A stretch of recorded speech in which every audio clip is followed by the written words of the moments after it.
Welcome back to Alabaster Living. Each month, we'll have an on-stage business that highlights the great businesses here in Alabaster, Alabama.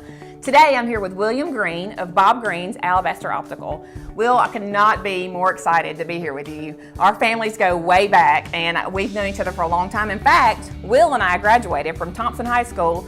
We won't say the year. That's right. Is that okay Please, with you? Please don't. Okay, so it's really good to be with you, and I'm just honored to be able to talk to you today about your business and about your dad. And I know for my family and for the city of Alabaster, we'd love to know how your family's been doing since your dad passed away back in March. Right.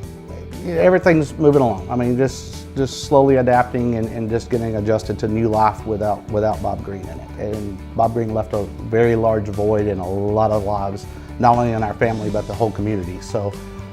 You know, it's just a slow adaptation, but we're getting there. So yeah. It's just one day at a time. Well, we know, like, everybody in Alabaster just about felt like Bob was their best friend. Right. So I knew we'd right off the bat want to know how you guys were doing. And in fact, my mom and dad, my mom says that they were some of the very first customers of Bob Green's back in 1976. So you guys have been in business for a long time. Yeah. And I wanted to show you, do you think my mom found these? Oh yeah. So right, looking pretty good, right? So these are back. What do you think? 70s, 80s? Probably late 70s. Are these back in style yet? No, not quite. Okay. Well, hang on to it for a little longer. Yeah. My mom was able to dig these out, so I love it. I love it. So Will, tell us about the different products and services that you guys offer. Okay.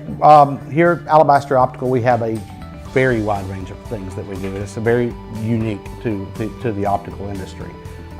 First of all, we've always prided ourselves on selling the top-notch quality products at a very reasonable price. Not only do we sell products and stay with the top-notch quality, but we also service. And that's what our business was founded on 40 years ago when Mr. Bob opened business. So we offer repairs, we do things out of the box. We actually have our own laser here to repair frames, so if somebody breaks their frame, we can get them by temporarily till they get glasses again. And that's something that most places don't have. That's right, nobody has. I don't know of another optical shop at all that has that service. We also offer hearing. Mr. Bob's done that for 40 years, so it was a very common thing 40 years ago to actually have a hearing aid center and an optical all in one. Back then, the hearing aids were actually worn on the eyeglasses, so it kind of was in conjunction together. So I do both. So we do the hearing testing, we fit hearing aids, we do repairs, the eyeglasses, we do our own finishing work in-house. We're probably one of the largest Maui gem dealers in the state of Alabama. Your dad was always so generous to so many people in the community. I know my family for years. He's helped us out in so many ways, in so many Little League.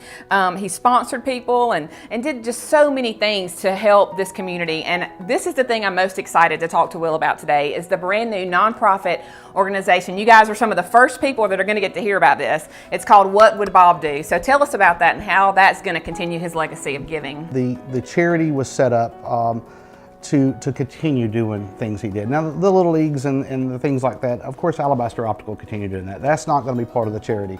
The charity's there to help local citizens in need. And I'll throw some examples, and this is not everything, but example, if a working mother, you know, by herself and barely getting by and her car breaks down, you know, it needs a car battery. I mean, I don't know how many batteries Bob Green has bought. I mean, there's countless. And the charity will be able to do these. There's application process. We have 4 directors involved, so it's going to be handled correctly. But it's something that all we got to do is get approval from these directors, and it's done. Bob's whole thinking, there was 2 things that I'll never forget.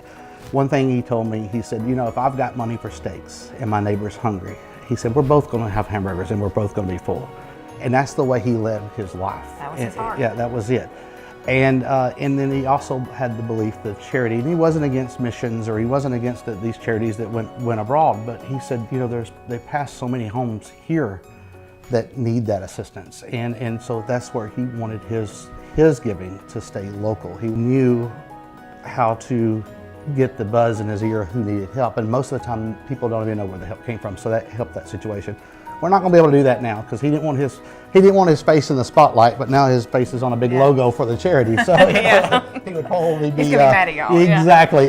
No. But you know, doing it for the right reasons and doing it to continue his legacy, and that's exactly what it's about. That's great. That is so great. How do people go about applying for help? Yeah.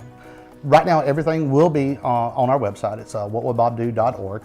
applications, donations. There's PayPal donations. There's donation forms for corporations want to donate to it. So everything will be found on the website at whatwoulddbobdo.org. So this is tax deductible for an individual or a business, correct? That is correct. We have done all the paperwork, everything's complete, and we did receive our 501c3 status, so we are completely tax deductible corporation is what we are. Okay, great. So guys, go online and donate, and you be a part of helping What Would Bob Do make a difference in this community like Bob's always done since 1976. Okay, we have one more exciting thing to tell you. On June 27th, the City of Alabaster approved something I'm going to let Will tell you all about. The city just approved for the Highway 31 from Highway 119 to the Pelham Alabaster city limits, which is County Road 68, to be designated as the Bob Green Memorial Parkway. It's very exciting, it's very emotional to talk about, but I can't think of anybody else more deserving to have that honor. And again, I mean, he's been all up and down this highway and been part of it all his life, or most of his life, so it's a wonderful thing. That's awesome. That is it. And it's been an honor just to be here today to talk about Bob's legacy and to talk with Will, my old friend, and just to get to reconnect and find out what all Alabaster Optical has to offer you guys, and just look forward to what the future's going to bring for y'all.